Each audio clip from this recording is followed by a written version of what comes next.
harus pahami dan tahu bahwasanya uang dari YouTube AdSense itu untuk pertama kali itu rata-rata kecil teman-teman. Jadi monetisasi itu bisa bikin kita stres teman-teman. Jangan beranggapan bahwasanya kalau kita sudah lolos monetisasi itu kita bisa mendapatkan penghasilan yang luar biasa banyak. Assalamualaikum warahmatullahi wabarakatuh. Halo teman-teman semuanya, selamat datang kembali di channelku Zaza Entertainment, channelnya para YouTuber pemula. Nah, di video kali ini saya mau share kepada teman-teman semuanya dan ingin berbagi sedikit pengalaman saya tentang dunia YouTube teman-teman. Oke teman-teman semuanya ya, sebelum masuk ke pembahasan ke bab yang ingin aku sampaikan, aku sharekan kepada teman-teman semuanya.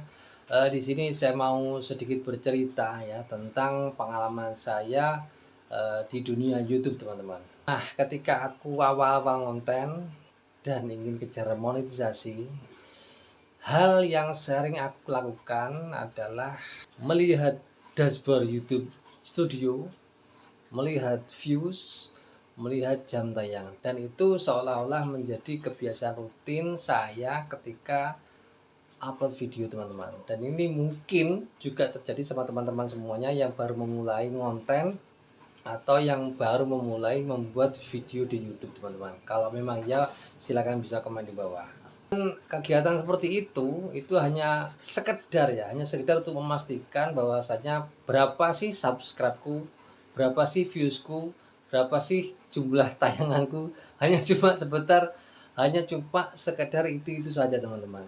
Tapi teman-teman, apa yang terjadi setelah monetisasi itu benar-benar terjadi pada channel kita, pada akun kita teman-teman. Nah, setelah monetisasi itu terjadi, saya sedikit sadar bahwasanya kalau monetisasi itu kan sebuah tujuan utama teman-teman. Tetapi ini menurut saya menjadi sebuah masalah yang baru khususnya bagi para konten kreator pemula, karena yang terjadi di sini ke para konten kreator pemula itu memang selalu berambisi untuk mendapatkan monetisasi teman-teman. Ambisi bahwasanya saya harus monetisasi. Padahal sadar atau enggak, setelah kita memang benar sudah monetisasi, itu gini teman-teman, ibarat kita memiliki sebuah jebakan baru. Bisa begitu? Ya. Jadi ini saya mau berbagi pada teman-teman semuanya, ingin berbagi pengalaman. Sebelum teman-teman itu mengejar monetisasi, teman-teman harus perhatikan poin-poin yang akan aku sebutkan sebentar lagi teman-teman. Poin yang pertama teman-teman ya, monetisasi itu jangan dijadikan goal utama, jangan dijadikan tujuan utama. Monetisasi itu gini teman-teman ya, adalah sebagian kecil dari yang ada di YouTube itu sendiri teman-teman. Jadi gini ya, aku kasih contoh sedikit teman-teman ya. Teman-teman itu konten, menjadi seorang kreator, menjadi seorang konten kreator di YouTube khususnya teman-teman ya. Tiap hari teman-teman itu yang dikejar cuma cuan, uang dan uang. Kontennya akan terasa mudah lelah, dan lama-lama mental kita yang kena teman-teman dan bisa turun. Karena apa? Karena gini teman-teman ya, apa yang kita inginkan itu biasanya terkadang itu enggak kesampaian teman-teman. Karena memang sebetulnya memang cuan itu datanya memang belakangan teman-teman. Yang paling penting itu belajarnya dari sekarang, berkembangnya dari sekarang, bertumbuhnya pun juga dari sekarang teman-teman. Dan itu memang menjadi fundamental yang memang harus kita tanamkan di dalam diri kita teman-teman. Jadi itu poin yang pertama, jangan jadikan monetisasi itu menjadi goal yang utama. Oke, masuk di poin kedua. Teman-teman saya sarankan kalau bisa bangunlah audiens yang loyal terlebih dahulu teman-teman. Jadi gini teman-teman ya, di sini saya mau sedikit tegaskan pada teman-teman semuanya. bahwasanya sampai saat ini, sampai tahun 2025 udah hampir habis, masih banyak di grup ya, di grup-grup itu masih banyak yang suka nyebutin sub for sub, amanah, saling tonton dan segala macamnya teman-teman. Itu kalau menurut saya itu jangan dilakukan teman-teman. Karena apa? Sub for sub itu bukan menjadi solusi yang utama teman-teman. Jadi saya mau garis bawahi, orang itu mau suka atau enggak sama video kita itu urusan belakangan teman-teman. Urusan ke 5, 6 bahkan 10 enggak apa-apa teman-teman. Tetapi menurut saya yang paling penting kita itu harus menjaga kualitas konten kita. Bagaimana konten kita itu bisa menjadi bagus, menjadi berkualitas dan disukai oleh banyak orang, teman-teman. Nah, kalau kita sudah bisa memikirkan hal itu, ibaratnya kita itu memiliki apa ya? Challenge ya atau tantangan ya. Tantangannya apa? Bagaimana kita bisa membuat channel kita itu bagus, video kita menarik dan disukai banyak orang, teman-teman. Jadi bukan kita nyuruh orang untuk suka sama video kita, itu rasanya nggak mungkin. Karena sub for sub, saling tonton, terus dan amanah dan segala macamnya itu kan namanya ibaratnya paksaan. Jadi kita memaksa seorang untuk suka sama video kita, dan itu cara yang menurut saya itu cara yang salah sekali dan fatal teman-teman. Karena aku ibaratkan ya, sebuah channel itu seperti toko teman-teman ya, seperti toko. Jadi ketika kita belum memiliki pelanggan yang setia, pelanggan yang tetap, ketika kita bikin konten yang baru, kemungkinan besar para audiens atau penonton yang hasil sub for sub dan amanah tadi, kemungkinan itu nggak akan balik kembali. Karena apa? Karena mereka itu bukan penonton yang setia atau penonton yang loyal teman-teman. Dan kemungkinan besar mereka nggak akan pernah kembali ke channel teman-teman semuanya. Karena kegiatan sub for sub, amanah dan lain-lainnya itu hanya hanya memenuhi syarat aja ya, hanya memenuhi syarat aja 1000 subscriber dan 4000 jam tayang. Setelah itu terpenuhi atau tercapai, ya sudah, kita ditinggalkan, dan kemungkinan juga misalkan kita yang di subscribe juga mungkin nggak akan kembali ke orang yang sudah kita subscribe. Itu kemungkinan besar kita nggak akan pernah kembali lagi. Karena apa coba? Gak ada gunanya juga kan. Kita sudah, dan itu memang apa ya, sekedar tukar menukar aja, sekilas itu aja. Setelah itu terjadi, ya sudah, setelah syaratnya itu terpenuhi, 1000 subscriber, 4000 jam tayang, selesai, ya sudah, selesai. Dan ketika semua itu udah selesai dan kita ajukan monetisasi dan kebetulan kita diterima monetisasi, apa yang terjadi selanjutnya? Saya bisa sedikit memastikan penonton kita atau video kita itu akan sepi penonton, dan komen pun juga nggak pernah ada teman-teman ya. Karena apa ya, kembali lagi, mereka yang kita ajak sub for sub dan amanah itu tadi memang bukan penonton yang loyal. Ibaratnya toko tadi bukan pelanggan tetap atau pelanggan setia teman-teman. Jadi ketika syarat-syarat itu sudah terpenuhi, ya sudah, kita ditinggalkan gitu aja teman-teman.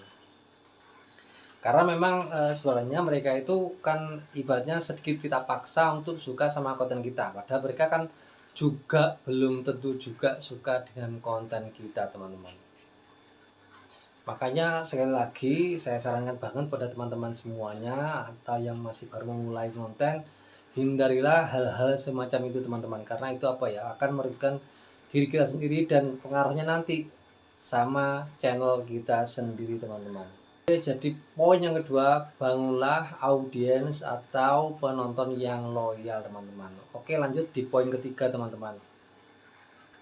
Poin yang ketiga, teman-teman harus pahami dan tahu bahwasanya uang dari YouTube AdSense itu untuk pertama kali itu rata-rata kecil teman-teman. Jadi teman-teman jangan kaget ketika nanti lolos monetisasi dan mendapatkan uang dari AdSense dengan jumlahnya yang kecil, itu teman-teman nggak usah kaget karena memang rata-rata memang seperti itu. Apalagi kita ya sebagai konten kreator pemula dan jumlah views kita itu mungkin juga belum terlalu banyak teman-teman ya. Jadi kalau kita terima AdSense itu kemungkinan kecil, dan itu memang terjadi sama sebagian besar konten kreator yang memang sudah lolos di tahap monetisasi. Kecuali kalau kita memang artis dan kita sudah public figure sejak awal, itu mungkin bisa jadi penghasilannya akan beda. Tapi kalau kelasnya ya mohon maaf kelasnya kita, itu kemungkinan besar itu untuk awal-awal memang penghasilannya itu kecil teman-teman. Jadi teman-teman nggak usah kaget teman-teman.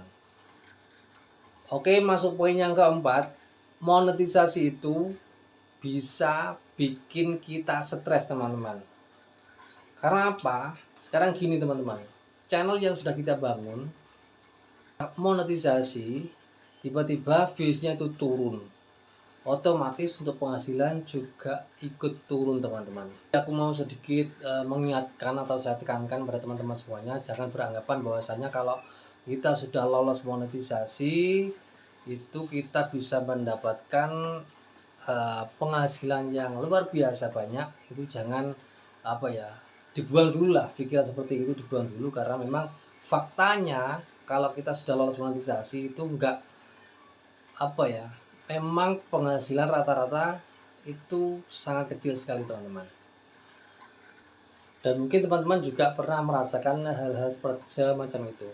Nah, untuk views yang turun ya itu kalau menurut aku nggak usah dipikir terlalu dalam teman-teman ya. Kalau kita cuma kejarnya views itu kita memang rasa-rasanya kita akan bakal capek sendiri, lelah, dan mungkin bisa jadi teman-teman akan kehilangan motivasi dan semangat untuk konten lagi, dan bisa jadi juga teman-teman akan berhenti di tengah jalan teman-teman, karena nggak sesuai dengan harapan kita teman-teman. Kalau saran saya lebih baik kita tetaplah fokus di kualitas konten dan bagaimana kita bisa membuat konten itu jauh lebih bagus, menarik dari konten-konten yang sebelumnya teman-teman. Oke, poin yang kelima, monetisasi itu bukan dari AdSense saja teman-teman. Jadi mungkin teman-teman sudah banyak yang tahu ya, jadi monetisasi itu enggak cuma dari AdSense saja, tapi banyak sekali fitur-fitur YouTube yang sekarang sudah menyediakan banyak fitur yang berpotensi menghasilkan cuan ya, seperti contohnya kayak Supertank dan lain-lain ya. Nah, sekarang juga bisa kita menautkan produk juga di akun kita, di video kita juga sudah bisa menautkan produk, dan itu bisa menjadi peluang kita untuk menghasilkan uang dari situ teman-teman. Misalkan gini ya, kita punya produk, kita punya brand sendiri. Nah, kita bisa jualan di situ teman-teman, dan itu bisa berpotensi sekali kita untuk menghasilkan uang selain dari AdSense teman-teman. Teman semuanya, saya sarankan bagi teman-teman semuanya dalam bikin konten, dalam bikin video, saya berharap teman-teman itu fokus dan enjoy dengan prosesnya. Jangan kita terburu-buru, aku harus bicara monetisasi ya, aku harus cepat-cepat sukses dalam 1 bulan 2 bulan. Itu ya kalau teman-teman bisa nggak apa-apa, tapi kalau belum bisa ya saya sarankan kita nikmati aja prosesnya teman-teman. Oke teman-teman semuanya, saya kira itu saja. Semoga video ini bermanfaat bagi teman-teman semuanya dan bisa menjadi motivasi bagi teman-teman semuanya. Sampai ketemu di videoku selanjutnya. Semoga video ini bermanfaat. Wassalamualaikum warahmatullahi wabarakatuh.